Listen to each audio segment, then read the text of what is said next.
ขอเฮียนฐานทองรุ่นศิษริตเลขาธิการใหญ่คณะบริหารงานศูนย์กลางพรรคประธานประเทศแห่งสปป.ลาวที่เคารพและนับถืออย่างสูงท่านป.ไสยสมพรพรหมวิหารกรรมการกรมการเมืองประธานสภาแห่งชาติที่เคารพบรรดาท่านคณะประธานกองประชุมที่นับถือบรรดาท่านการนำพรรครัฐอดีตการนำพรรครัฐสมาชิกสภาแห่งชาติบรรดาท่านแขกผู้มีเกียรติทั้งภายในและต่างประเทศที่นับถือหลักแพงตั้งหน้ารัฐบาลข้าพเจ้าขอถือเป็นเกียรติรายงานโดยสังเขปผลการจัดตั้งปฏิบัติแผนพัฒนาเศรษฐกิจสังคมแห่งชาติแผนงบประมาณแห่งรัฐแผนเงินตราในระยะ6 เดือนต้นในเรียกจุดสุม6 เดือนถ่ายปี2025ติดพันกับการปฏิบัติ2 วาระแห่งชาติและการแก้ไขปัญหาเข่งฮอดทางด้านเศรษฐกิจต่อคงประชุมสภาแห่งชาติครั้งนี้บทรายงานฉบับนี้ได้สังรวมเอาผลการจัดตั้งปฏิบัติเวียกจุดสุมตามพระบทบาทของรัฐบาลมติของสภาแห่งชาติฉบับเลขที่153 154ลงวันที่12 ธันวาคม 2024เกี่ยวกับการจัดตั้งปฏิบัติแผนพัฒนาเศรษฐกิจสังคมแห่งชาติแผนงบประมาณแห่งรัฐประจำปี2025ติดพันกับการปฏิบัติบรรดาเวียกจุดสุม2 วาระแห่งชาติและการแก้ไขปัญหาเข่งฮอดทางด้านเศรษฐกิจตามมติตกลงเลขที่19ของกรมการเมืองศูนย์กลางพรรคสำหรับข้อมูลแม่นนำใส่ตัวเลขสรุปขาดตัวประจำไตรมาส1ตัวเลขจำนวนหนึ่งแม่นฮอดเดือน5 2025และได้ขาดคะเนตัวเลข6 เดือนต้นปีสำหรับบทรายงานฉบับละเอียดนั้นกระทรวงการเงินธนาคารสปป.ลาวและกระทรวงที่เกี่ยวข้องได้แจกจ่ายให้บรรดาท่านผู้แทนไปแล้วบทรายงานของข้าพเจ้าประกอบมี3 ภาคดังนี้ภาคที่1ที่ราคาโดยสังเขปผลการจัดตั้งปฏิบัติแผนพัฒนาเศรษฐกิจสังคมแห่งชาติแผนงบประมาณแห่งรัฐแผนเงินตราหาเดือนต้นปีขาดคะเน6 เดือนต้นปีติดพันกับการปฏิบัติ2 วาระแห่งชาติและการแก้ไขปัญหาเข่งฮอดทางด้านเศรษฐกิจภาคที่2ทิศทางแผนเวียกจุดสุม6 เดือนถ่ายปี2025ติดพันกับการสืบต่อปฏิบัติ2 วาระแห่งชาติและการแก้ไขปัญหาเข่งฮอดทางด้านเศรษฐกิจภาคที่3เหมือนขอเสนอจำนวนหนึ่งต่อไปข้าพเจ้าขอเข้าสู่เนื้อในละเอียดสำหรับภาคที่1ก่อนอื่นเมื่อข้าพเจ้าเป็นเอกภาพต่อคำคิดคำเห็นของท่านประธานสภาแห่งชาติในบทกล่าวเปิดกองประชุมในที่ราคาเกี่ยวกับสภาพสากลและภาคพื้นที่ผันแปรอย่างไว้ว่าสับสนและขาดคะเนได้ยากอันได้ส่งผลกระทบทางกงและทางอ้อมในระดับที่แตกต่างกันต่อการพัฒนาเศรษฐกิจสังคมแห่งชาติของประเทศต่างๆในต้นปี2025นี้สำหรับประเทศพวกเราในระยะ5 เดือนต้นปีผ่านมานอกจากถึงผลกระทบจากปัจจัยภายนอกโดยเฉพาะการขึ้นภาษีสินค้านำเข้าของสหรัฐอเมริกาต่อลาว48 ส่วนห้อยที่จะส่งผลกระทบต่อการส่งออกสินค้าและต่อการลงทุนจากต่างประเทศเข้ามาลาวเอาแล้ว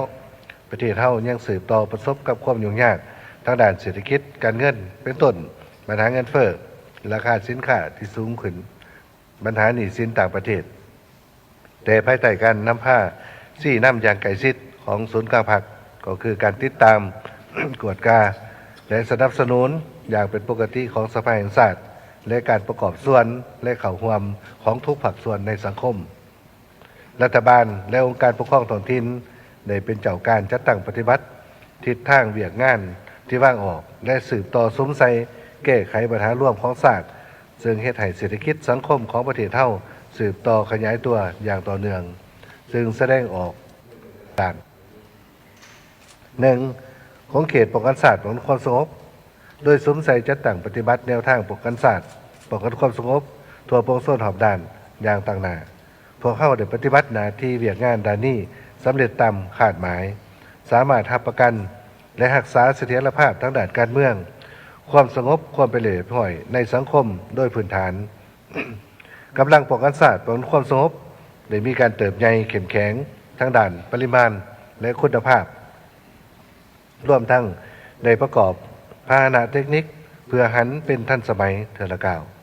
พวกเขาได้สวมใส่จัดตั้งปฏิบัติ4หน้าที่ใหญ่26แผนงานของกำลังป้องกันศาสตร์และ4แผนงานใหญ่41โครงการของกำลังป้องกันโคศบอย่างต่างหน้า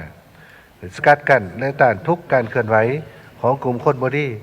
เอาใจใส่ปกปักรักษาและแก้ไขสภาพที่เกิดขึ้นตามชายแดนให้มีความสงบโดยพื้นฐานแก้ไขปัญหายาเสพติดอย่างแข็งแรงซึ่งในเดือนต้นปี2025สามารถมั่งคดียาเสพติดได้เป็นจำนวนหลายสมควรโดยนำเป้าหมายผู้เสพติดผู้ถือข้อพ่าย8,400 กว่าคนเข้าบำบัดเป็นปัวอยู่ศูนย์ฟื้นฟูสุขภาพ14ศูนย์ในทั่วประเทศในนั้นได้เป็นปัวดีและกลับคืนบ้านแล้ว5,400 กว่าคน2ของเขตเศรษฐกิจได้สวมใส่จัดตั้งปฏิบัติมติของสภาแห่งชาติว่าด้วยการจัดตั้งปฏิบัติแผนพัฒนาเศรษฐกิจสังคมแห่งชาติแผนงบประมาณปี2025บรรดาเวียกจุดซุ้มของ2วาระแห่งชาติและการแก้ไขปัญหาเขียงห่อนทางด้านเศรษฐกิจการเงินซึ่งสามารถสังรวมผลการจัดตั้งปฏิบัติที่พ้นเด่นจำนวนหนึ่งดังนี้ 1. การขยายตัวทางด้านเศรษฐกิจการขยายตัวทางด้านเศรษฐกิจแม่นได้ครับการประเมินเป็นไตรมาสในไตรมาส1ปี2025เศรษฐกิจของประเทศเท่าขยายตัวในระดับ 4.5 ส่วนหน่อยคิดเป็นมูลค่าในปีเท่ากับ 84,207 ตื้อกีบเท่ากับ 22.4 ส่วนหน่อยของแผนการในนี้คะแนนกสิกรรมขยายตัว 3.1 ส่วนหน่อยรวมเอา 20.2 ส่วนหน่อยของ GDP คะแนนอุตสาหกรรมขยายตัว 4.7 ส่วนหน่อยรวมเอา 30.9 ส่วนหน่อยของ GDP คะแนนบริการขยายตัว 4.7 ส่วนหน่อยรวมเอา 37.1 ส่วนหน่อยของ GDP ภาษีอากรผลิตภัณฑ์สุทธิขยายตัว 4.3 ส่วนหน่อยรวมเอา11 2. การปฏิบัติแผนงบประมาณแห่งรัฐรัฐบาลได้เอาใจใส่จัดตั้งปฏิบัติแผนงบประมาณแห่งรัฐตามทิศบุกทะลุและเป็นเจ้าตัวเองสูงขึ้นโดยนำใส่หลายมาตรการควบคู่กันไปเช่นการหันเป็นทันสมัยการกวดก้าต้านและสกัดกั้นการหัวไหลของรายหับงบประมาณเป็นต้นเหมือนกันลักลอบหนีภาษีลบหลีกอากรพร้อมนั้นก็ได้มอบความรับผิดชอบให้ท้องถิ่นเป็นเจ้าการหลายขึ้นซึ่งผ่านการจัดตั้งปฏิบัติในเดือนสามารถสังรวมได้ดังนี้1ด้านรายรับงบประมาณพอดวันที่6 มิถุนายน 2025สามารถเก็บรายรับงบประมาณได้ทั้งหมด 33,565 ตื้อกีบเท่ากับ 49 ส่วนหน่อยของแผนการปีในนั้น รายรับภายในปฏิบัติได้ 31,892 ตื้อกีบเท่ากับ 51 ส่วนหน่อยของแผนการปีในนี้ศูนย์กลางปฏิบัติได้ 21,631 ตื้อกีบเท่ากับ 50 ส่วนหน่อยของแผนการปีและท้องถิ่นปฏิบัติได้ 10,261 ตื้อกีบเท่ากับ 53 ส่วนหน่อยของแผนการปีขาดคะแนน6 เดือนต้นปี2025จะสามารถเก็บรายรับได้ประมาณ 37,100 ตื้อกีบเท่ากับ 54.42 ส่วนหน่อยขาดคะแนน6 เดือนต้นปีจะปฏิบัติได้ 36,380 ตื้อกีบเท่ากับขออภัยด้านรายจ่ายเนาะมันปฏิบัติได้ 22,968 ตื้อกีบเท่ากับ 32 ส่วนหน่อยขาดคะแนน6 เดือนต้นปีเป็น 36,380 เท่ากับ 50.63 ส่วนหน่อยของแผนการปีในนี้ในซุ้มรายจ่ายที่เป็นบริเวณสิทธิ์ของรัฐบาลเป็นต้นเหมือนการเบิกจ่ายเงินเดือนเงินอุดหนุนค่าครองชีพของพนักงานราชการทหารตำรวจพนักงานบำนาญผู้เสียโอกาสร่วมทางการปฏิบัติเงินอุดหนุนต่อครูอาสาสมัครและเงินเดือนขั้นต่ำของพนักงานราชการซึ่งได้เริ่มจัดตั้งปฏิบัติในเดือนมังกร2025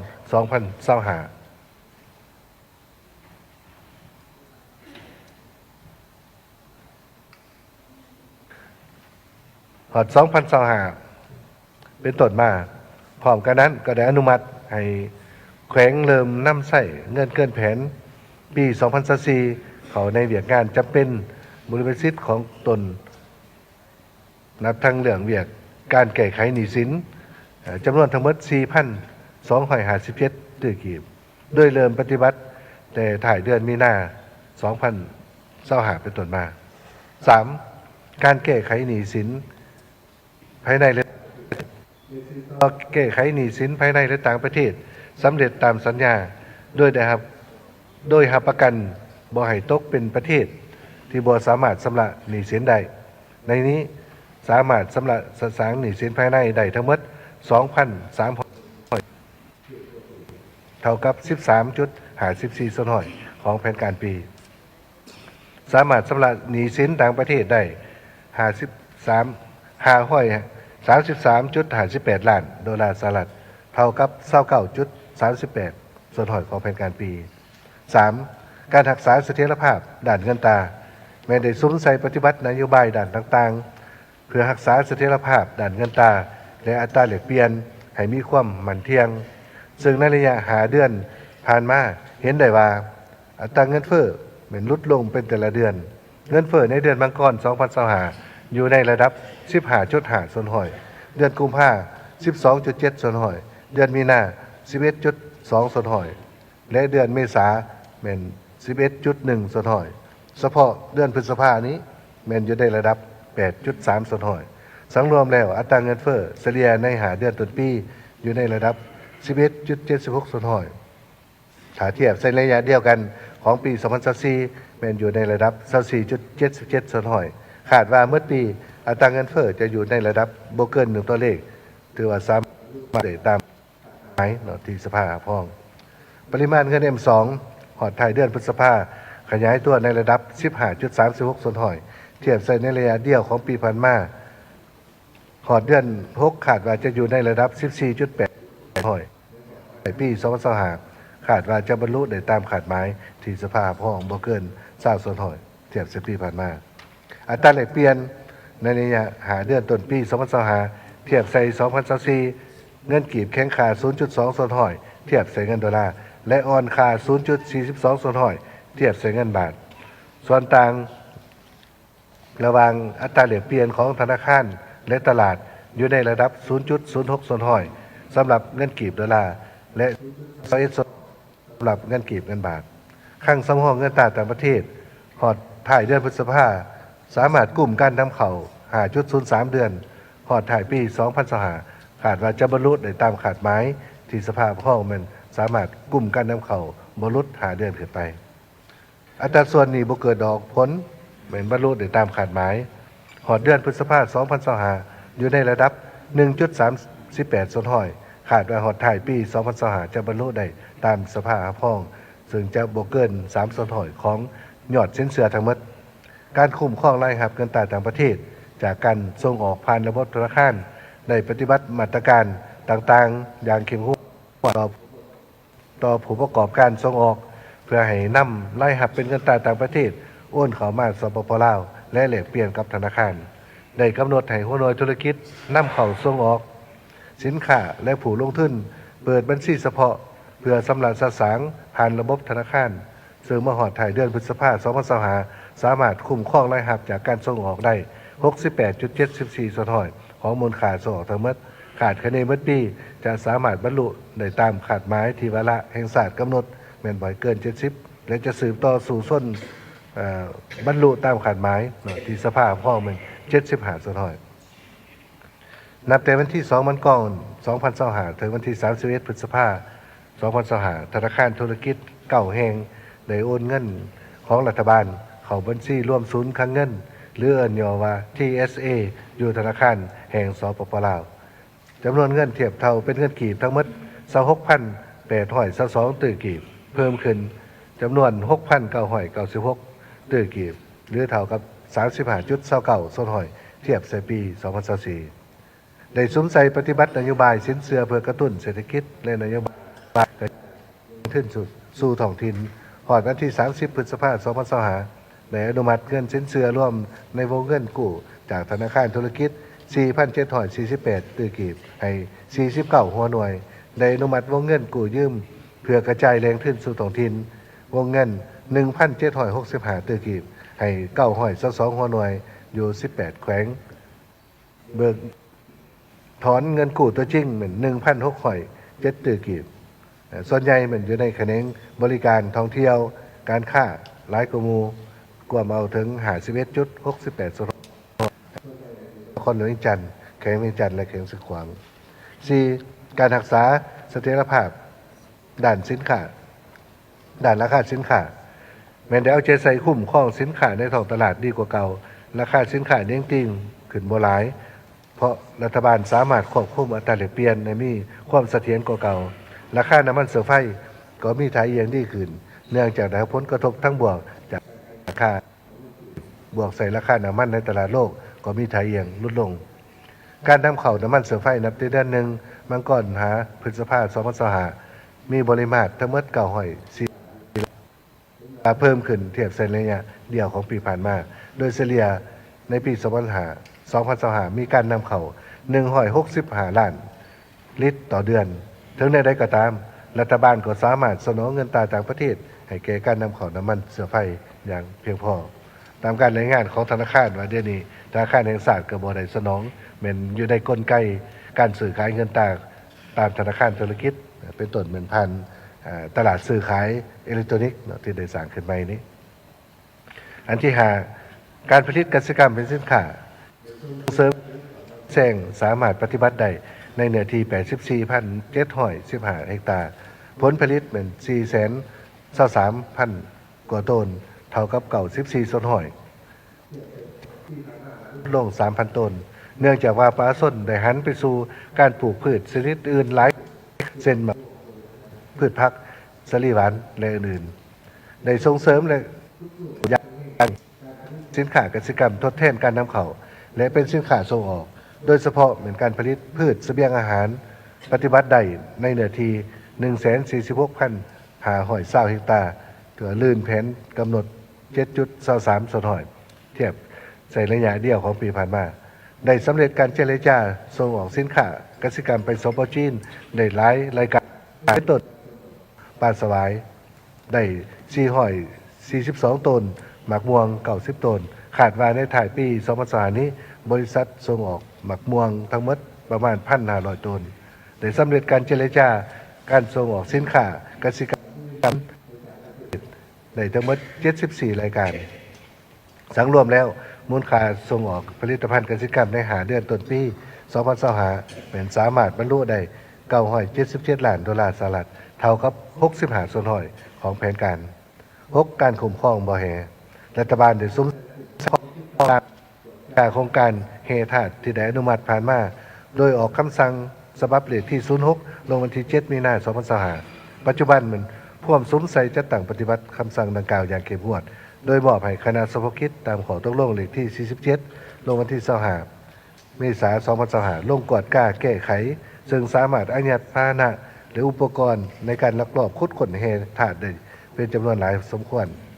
ได้ปฏิบัติมาตรการโจ๊กการพิจารณาโครงการใหม่สำหรับโลหะธาตุอย่างเข้มงวดและได้สืบต่อซุ้มใส่กวดกล้าโครงการเฮค่ำเฮหายธาตุแต่อนุมัติผ่านมาและปฏิบัติมาตรการเข้มงวดเด็ดขาดต่อโครงการที่มากระทบบอดี้ต่อสิ่งแวดล้อมสังคมการรายงานข้อมูลผลผลิตบ่ถือกับความเป็นจริง 7. การแก้ไขสภาพขาดแคลนไฟฟ้าได้ซุ้มใส่แก้ไขสภาพขาดแคลนไฟฟ้าได้เร่งสุกยู่โครงการแรงผลิตที่จัดบริษัทเซน1เป็นโครงการก่อสร้างเขื่อนน้ำเงิม3ให้สำเร็จในปี2027ปัจจุบันได้รับแรงขึ้นภายในประเทศสืบต่อก่อสร้างให้สำเร็จตามแผนการ2เหมือนสุกยู่โครงการพลังงานแสงตะวันขนาด10 บริษัทซึ่งมีกำลังติดตั้ง650 เมกะวัตต์ปัจจุบันได้สำเร็จเส้นทาริฟ MOU ไปแล้ว280 เมกะวัตต์ในนั้นได้สำเร็จการก่อสร้างและปล่อยกระแสไฟฟ้าแล้ว1โครงการ50 เมกะวัตต์3เหมือนสุกยู่โครงการพลังงานแสงตะวันขนาดน้อย5 เมกะวัตต์ลงมาเพื่อเสริมใส่สถานีที่ขาดแคลนไฟติดตามสุกอยู่โครงการเขื่อนไฟฟ้าแรงผลิตไฟฟ้าประเภทอื่นๆที่มีสัญญาซื้อขายวิสาหกิจให้ก่อสร้างโครงการสำเร็จตามแผนที่กำหนดไว้ พาหนะนำเข้าบ่ถูกต้องและการนำใส่บ่ถูกเป้าหมายการคุ้มครองรถของรัฐได้ซุ่มใส่กวดการยานพาหนะที่เป็นรถใหญ่นำเข้าบ่ถูกต้องและนำใส่บ่ถูกเป้าหมายในตัวประเทศโดยมอบหมายให้คณะนย.สมทบกับเจ้าของปฏิบัติอยู่บรรดาแขวงจำนวนหนึ่งโดยสามารถยึดรถใหญ่ได้จำนวน32คันและกักรถได้14คันปัจจุบันพร้อมเล็งสืบสวนสอบสวนเป้าหมายปลอมแปลงเอกสารและมีส่วนร่วมเกี่ยวพันกับการลักลอบนำเข้างานพาหนะดังกล่าวและพวมสงสัยแก่กวดก้าและขึ้นบัญชีรถเถื่อนเก็บที่นำของกรมการเมืองได้สงสัยจะตั้งปฏิวัตินำรัฐหาเก่าและขอตกลง169นย.เกี่ยวกับการนำใส่รถรัฐและการสะสางรถรัฐด้วยได้เล็งเก็บกำข้อมูลบัญชีสถิติรถรัฐในทั่วประเทศซึ่งมาหอดปัจจุบันสามารถเก็บกำข้อมูลรถรัฐได้ทั้งหมด 37,427 คันในนี้ขันศูนย์กลางคุ้มครองแมน 8,959 คันขันท้องถิ่นคุ้มครอง468ซุ้มใส่ปฏิบัติแผนสะสางรถแผนสะ1,221 คันได้แล้ว1,702 คันเท่ากับ53ส่วนห้อยของตัวเลขแผนการสำหรับสะสางแล้วก็สามารถเก็บรายรับงบประมาณใน 69.9 ตะกี้10การปฏิบัติแม้ได้ซุ้มปรุง4รัฐวิสาหกิจใหญ่และสำคัญคือรัฐวิสาหกิจไฟฟ้าลาววิสาหกิจการบินลาววิสาหกิจน้ำมันเสือไฟและธนาคารนโยบายในนี้รัฐวิสาหกิจไฟฟ้าลาวแม้ได้สืบต่อปฏิบัติแผนปฏิรูปจะได้รับห้องผ่านมาในระยะปี2022แต่ได้มีการปรับปรุงขึ้นบางแผนงานเพื่อให้เทศเหมาะกับสภาพการเปลี่ยนแปลงในแต่ละระยะโดยได้ซุ้มใส่การสั่งรายรับจากทุกทั้งตัดรายจ่ายที่บ่จำเป็นออกปรับปรุงระบบระเบียบการคุ้มครองท่านมีความโปร่งใสตรวจสอบได้พร้อมกันนั้นก็ได้ปรับปรุงสภาพบริหารคณะผู้อำนวยการใหญ่ขึ้นใหม่นักคิดกันมี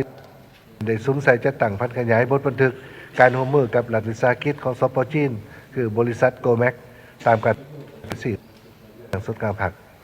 ปัจจุบันบริษัทตรวจสอบเอกราชและยังยื่นมูลค่าทรัพย์สินของวิสาหกิจการบินลาวพวกคนหน้า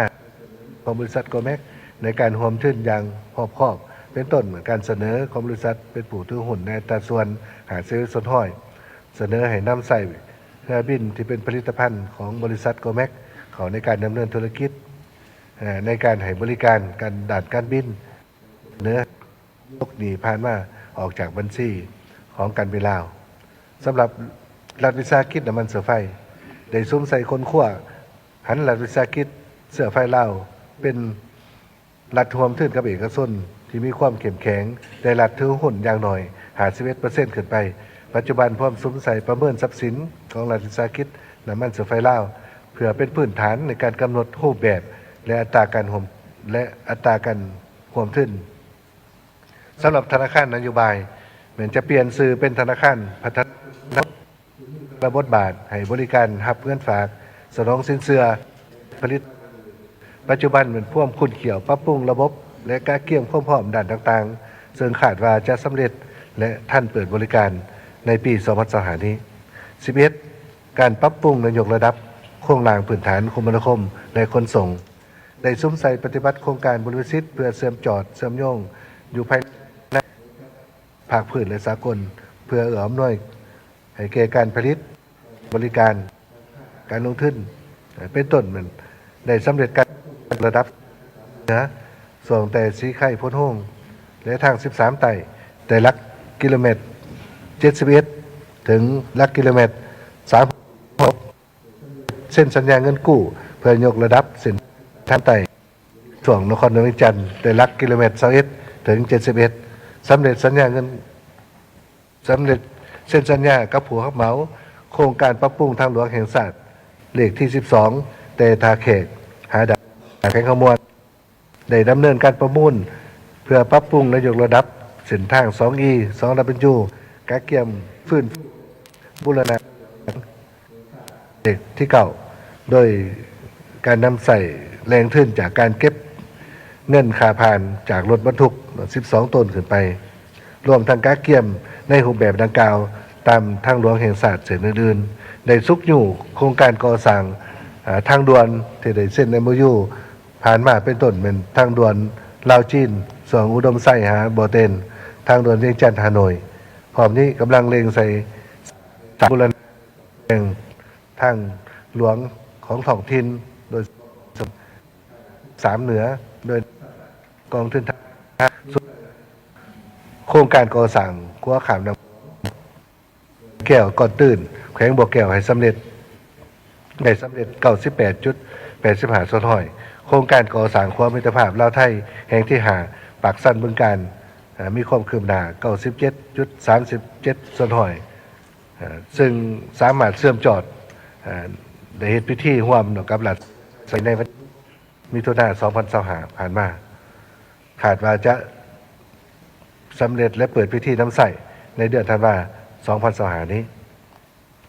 พร้อมกันนั้นก็ได้ซุ้มใส่ดำเนิน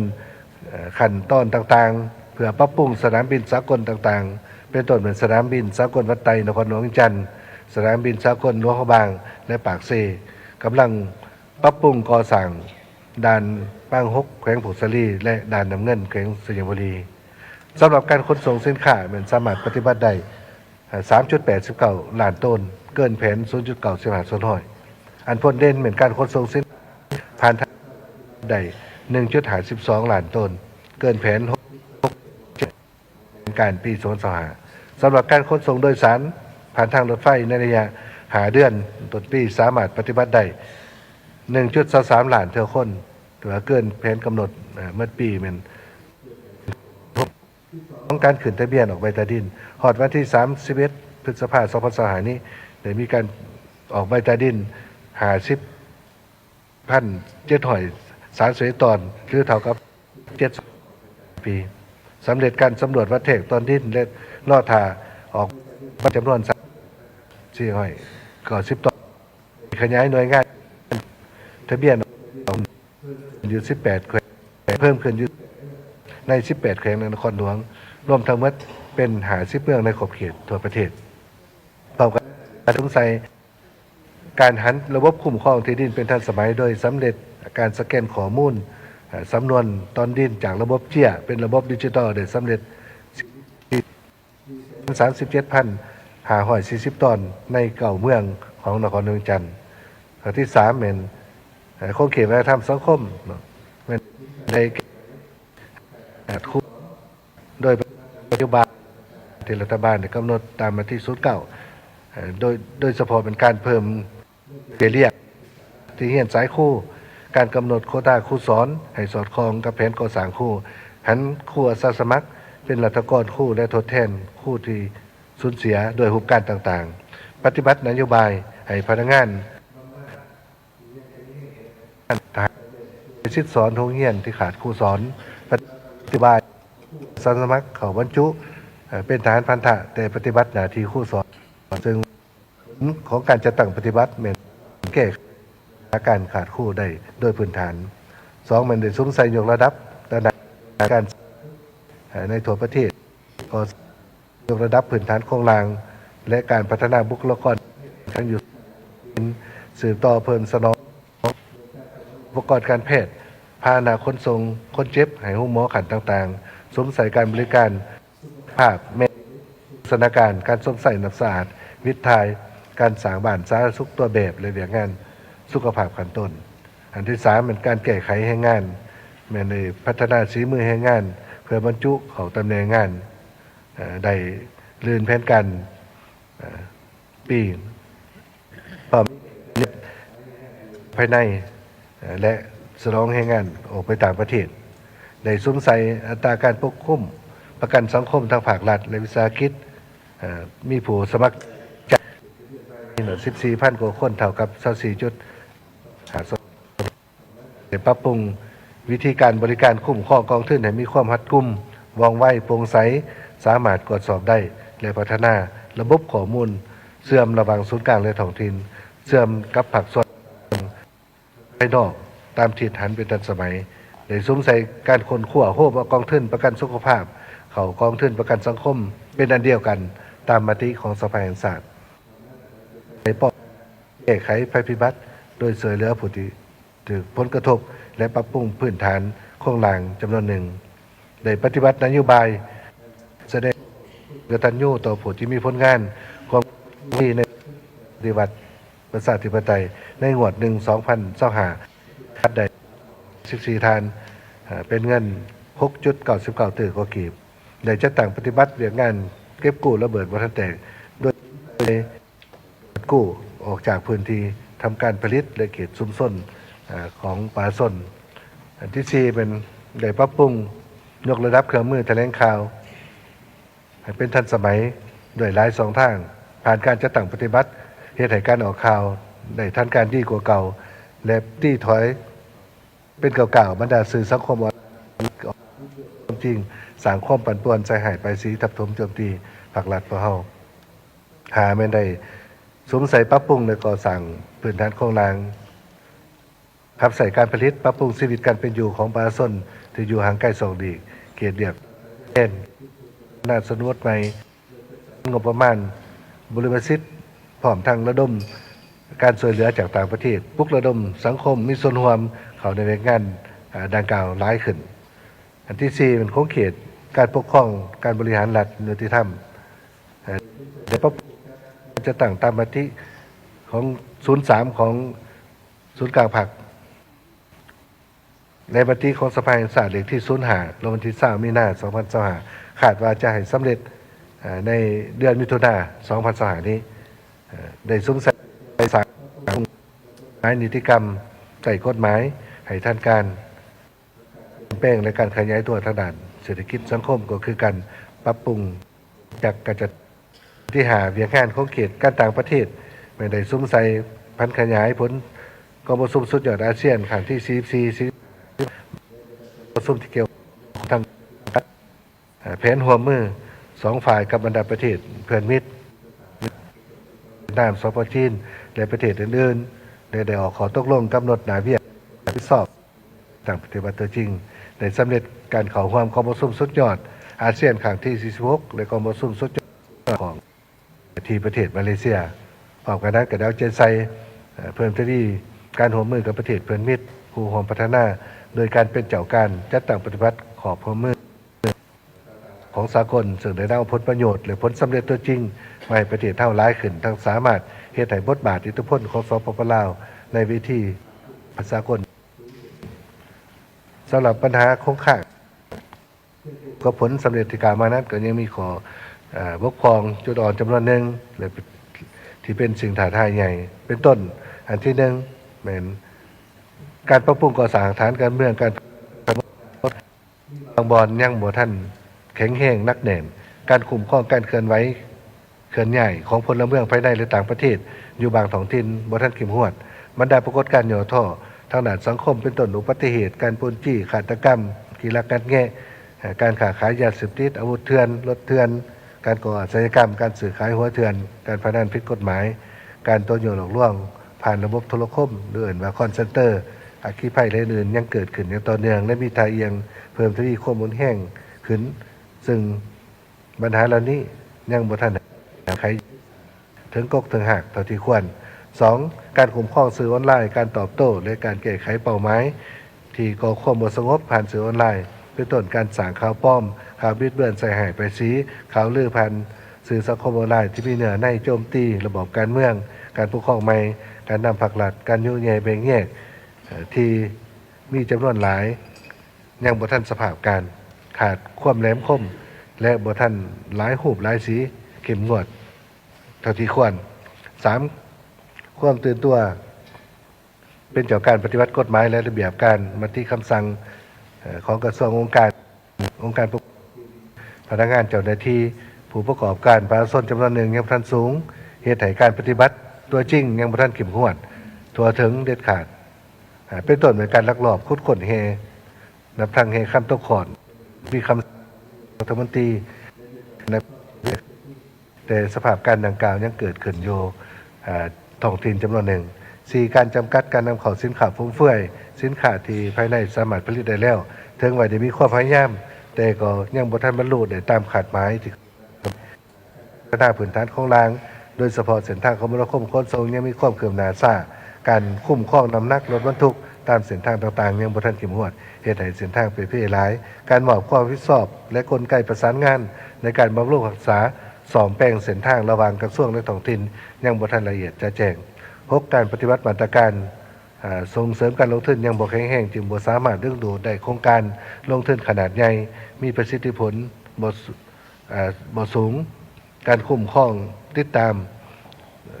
กวดกาโครงการสัมปทานต่างๆที่ได้อนุมัติไปแล้วยังบ่ทันเข้มงวดแท้ถึงตัวจริงจึงเกิดให้มีความล่าช้าแก่ยาวต่ออายุโครงการหลายเทื่อเป็นต้องหลายโครงการส่งผลกระทบต่อสิ่ง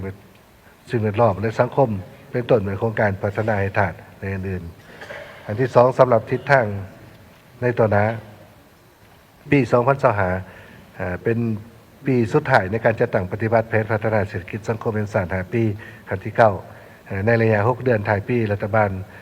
จะเพิ่มทวีความพยายามยกสูงความรับผิดชอบจัดตั้งปฏิบัติ9เวียกจุดสมตามมติกองประชุมศูนย์การคมคณะครั้งที่9ครั้งที่10สมัยที่11บรรดามติของสภาแห่งชาติบรรดาเวียกจุดสุมของสองวารแห่งชาติและเวียกจุดสุมในการแก้ไขปัญหาเข่งหอดทางด้านเศรษฐกิจซึ่งรัฐบาลจะสุมใส่บรรดาดาเวียกจำนวนหนึ่งดังนี้ด่านป้องกันศาสตร์เป็นความสงบมันสืบต่อรักษาเสถียรภาพทางด้านการเมืองให้นักแน่นให้สังคมมีความสงบจัดตั้งปฏิบัติอย่างงานป้องกันศาสตร์ป้องกันความสงบตัวปวงชนทางด้านตามมี26แผนงาน4แผนงาน41โครงการของป้องกันศาสตร์และป้องกันความสงบ2เอาใจใส่ปฏิบัติยุทธศาสตร์ก่อสร้างฐานการเมืองพัฒนาชนบททอบด้านให้เลิกเซิงกว่าเก่าโดยสมใส่หับประกันให้ประเทศชาติมีความสงบแก้ไขปัญหาปรากฏการณ์ย่อท่อลงเลิกปฏิบัติวารศาสตร์โดยการแก้ไขปัญหายาเสพติดที่เรื่องด้านเศรษฐกิจจะสมใส่บรรดาหนาเวียกจำนวนหนึ่งดังนี้1มันสืบต่อสมใส่แก้ไขปัญหาความยุ่งยากทางด้านเศรษฐกิจการเงิน2มันสืบต่ออยู่แห่งเศรษฐกิจให้ขยายตัวตามที่สภาโดยสมใส่บางการสืบต่อพัฒนาและประกันความมั่นคงด้านพลังงานสุขอยู่ส่งเสริมการสร้างและอุตสาหกรรมปรุงแต่งเข้าสู่เรื่องเลิกเช่นการผลิตฝุ่นปุ๋ยชีวภาพอาหารสัตว์วัสดุก่อสร้างเครื่องอุปโภคบริโภคสวมใส่ปรับปรุงการบริการขนส่งให้มีความสะดวกว่องไวเพื่อส่งเสริมการลงทุนการค้าการท่องเที่ยว3รักษาเสถียรภาพทางด้านเงินตราด้วยการดำเนินนโยบายเงินตราอย่างรัดกุมและอัตราแลกเปลี่ยนอย่างมีประสิทธิภาพ4เป็นสมใส่การคุดขนแรงและหักงบประมาณให้ได้ตามแผนและลื่นแผนเป็นปีที่5ติดต่อกันและสู่ส่วนเป็นปีทวิตในการปฏิบัติไล่หับเกินดุลตามขาดหมายสจวางออกโดยสมใส่ทุกกำลังแห่งขอในการเก็บเลยครับอันที่5มันสืบต่อเล็งท่วงการปฏิบัติพันธานีสินจากภาคส่วนต่างๆจะได้เจรจาและตกลงร่วมกันให้สำเร็จตามสัญญาขาดหมายที่วางไว้6มันสืบต่อปฏิบัติพัฒนาพื้นฐานโครงรางคมนาคมขนส่งละเอียดทางการรัฐมนตรีกระทรวงโยธาธิการขนส่งจะรายงานต่อบรรดาฐานเติม7มันสืบต่อดัดสมจำนวนนำของการนำของสินค้าอย่างเข้มงวดจำกัดสินค้าฟุ่มเฟือยสินค้าที่ภายในสามารถผลิตได้กล่าวไปถึงการกลุ่มตัวเองเทละ9 8เป็นต่อปรับปรุงระเบียบการลงทุนธุรกิจให้มีความสะดวกว่องไวสมใส่ตามโครงการจะได้รับอนุมัติโครงการใดบ่มีความเขื่อมหนาหรือมีความลาซ่าบ่ปฏิบัติกระทบนักหน่วงต่อสิ่งแวดล้อมสังคมแม้จะปฏิบัติมาตรการเด็ดขาดโดยการยกเลิกหรือถอนโครงการคืนมันคุ้มครองการคุดค้นปรุงแต่งแห่ถาดไปต้นแห่ค่ำแห่หายากเกลือโพตัสและอื่นให้รัดกุมเข้มงวดทั้งหีบห่อนปฏิบัตินโยบายตัวจริง ในการสร้างโรงงานปรุงแต่งสำเร็จรูปอยู่ภายในพวกเฮา10เหมือนสมใส่แก้ไขสภาพการขาดแคลนไฟด้วยเล็งใส่สร้างพลังงานแสงตะเวนเสริมใส่สถานีไฟฟ้าจุดที่การที่ได้รับอนุมัติให้เร่งก่อสร้างสำเร็จตามแผนการ11เหมือนส่งเสริมการผลิตกสิกรรมเพื่อค้ำประกันเสบียงอาหารผลิตสินค้ากสิกรรมเพื่อทดแทนการนำเข้าและส่งออกโดยสืบต่อส่งเสริมจุลวิสาหกิจขนาดน้อยและขนาดกลางให้แข็งแรงกว่าเก่า12เหมือนปฏิรูปบรรดาวิสาหกิจใหญ่ให้สำเร็จตามแผนอันที่3สำหรับโครงข่ายวัฒนธรรมสังคมเป็นสืบต่อปฏิบัตินโยบายมาตรการแก้ไขสภาพการขาดครูสอนปฏิบัตินโยบายต่อครูอาสาสมัครปรับปรุงหลักสูตรและระบบการเรียนสั้นขันต่างๆให้ก้าวไปสู่คุณภาพที่ดีกว่าเก่าเวียงงานซัดอันที่2เวียงงานสาธารณสุขมันให้มีคุณภาพห้องหมอขันต่างๆให้ได้มาตรฐานติดพันกับการสนองอุปกรณ์การแพทย์บรรจุพนักงานให้ได้ตามแผนการ3เหมือนซุ้มใส่พัฒนาฝีมือให้งานดัดสมให้งานเพียงพอกับความต้องของ4ซุ้มใส่ปรับปรุงเวียงงานแถลงข่าวให้มีความว่องไวทันสมัยปรับปรุงและขยายตารางสื่อมวลชนต่างๆให้มีความหลากหลายอันที่5มันสืบต่ออยู่แห้งเวียงงานขึ้นทะเบียนออกไปที่ในทบเพื่อเล็งซับซ้อนพนักงานเพื่อลงหลักฐานสวยขันเมืองเพื่อเห็นให้ตัวเลขกันขึ้นทะเบียนใบตะดินเนาะให้ได้หลายกว่าเก่าอันที่6มันสืบต่อปฏิบัติวิธีกรรมพัฒนาชนบทแก้ไขความทุกข์ยากโดยเล็งใส่การจัดลำดับที่ให้ประชาชนมีความมั่นคงในระดับส่วนประกอบการมีส่วนร่วมอย่างต่างหน้าของในการพัฒนาชนบทและแก้ไขความทุกข์ยากของประชาชนเรื่องงานการปกการบริหารรัฐและเรื่องงานยุติธรรมมันสืบต่อปรับปรุงกองจักรการจัดตั้งอยู่บรรดากระทรวงองค์การที่ได้ถือโฮมกันให้สำเร็จทั้งอยู่ศูนย์กลางและท้องถิ่นร่วมทางการกระแสของศูนย์กลางภาค2ปรับปรุงกลไกงานคำตัดสินของศาลให้ใส่ได้อย่างเด็ดขาดนับทั้งการแก้ไขของกลางที่เป็นทรัพย์สินคงที่พาหนะและเครื่องมีค่าที่ยึดได้จากคดีปรับปรุงและสั่งกฎหมายแต่นิติปรับปรุงและสั่งกฎหมายก็คือนิติกรรมไต่กฎหมายให้ท่านกับสภาพการเปลี่ยนแปลงและการขยายตัวทางด้านเศรษฐกิจสังคมสามารถปฏิบัติได้ตัวจริงและมีคุณภาพกว่าเก่ายุรักษาและพัฒนาให้เป็นกระบวนการฟดฟื้นต่อเนื่องแข็งแรงกว่าเก่าและทั่วถึงเพื่อคณะรับตอน2วันประวัติศาสตร์กองประชุมใหญ่ของพรรค3ขันและกองประชุมใหญ่ผู้แทนตัวประเทศครั้งที่12ของพรรคที่จะมาถึงในตุลาวันที่6อันที่5เรื่องการต่างประเทศเป็นสมใส่พันขยายของประชุมสุดยอด44-45และกาเกียมเขาห่วงกองประชุมสุดยอดครั้งที่47และกองประชุมสุดยอดที่เกี่ยวของที่มาเลเซีย2มันสืบต่อเคลื่อนไหวเรื่องงานการต่างประเทศอย่างมีไว้พริบท่านสภาพตามทิศการทูตการเหตุทะลุการทูตผลบนจิตใจประยัดและสืบต่อมีความพร้อมและรับมือกับมาตรการการปฏิบัตินโยบายขึ้นภาษีสินค้านำเข้าของสหรัฐอเมริกาต่อหน้าสำหรับมาตรการการจัดตั้งปฏิบัตินี่ก็ได้กำหนดอันนี้ก็ขอให้บรรดาทานผู้แทนมีความเห็นตื่มสำหรับภาคเสนอนี้อันที่1มันขอโจ้การพิจารณาโครงการแห่ธาตุขึ้นใหม่ทุกประเภทยกเว้นโครงการแห่ธาตุที่เป็นวัสดุก่อสร้างเพื่อซุ้มใส่กวดกาและประเมินบรรดาโครงการที่ได้อนุมัติผ่านมาสำหรับโครงการใดที่มีความคืบหน้าช้าจะต้องได้ออกมีการแจ้งการเรื่องโครงการใดที่มีผลกระทบผลแห้งก็ได้เป็นกรณีซับซ้อนก็จะได้กล่าวไปถึงการถอนโครงการสำหรับโครงการที่ได้ถอนแล้วนั้นถ้ามีบริษัทอื่นเนาะมีความสนใจพัฒนาก็จะได้พิจารณาตามระเบียบการหรือว่ามีหลายบริษัทก็ได้กล่าวเข้าสู่การประมูลอันที่2เหมือน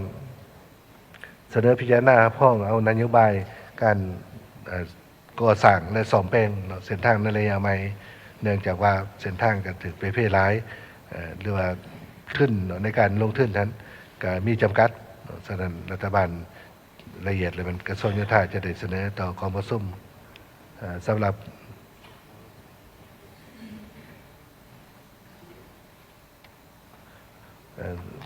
บขอเสนอแมนมีอยู่2 ข้อคือในนั้นทั้งหมดนั้นเป็นรายงานโดยสังเขปที่ข้าพเจ้าต่างหน้ารัฐบาลรายงานต่อกองประชุมจึงขอเสนอบรรดาทานผู้แทนหรือว่าสมาชิกสภาแห่งชาติผู้ทรงเกียรติจงช่วยคนขั้วและประกอบความเห็นแบบเป็นบอดี้ในการจัดตั้งปฏิบัติเวียกงานใน6 เดือนถ่ายปีให้มีผลสำเร็จกว่าเก่าขอขอบใจ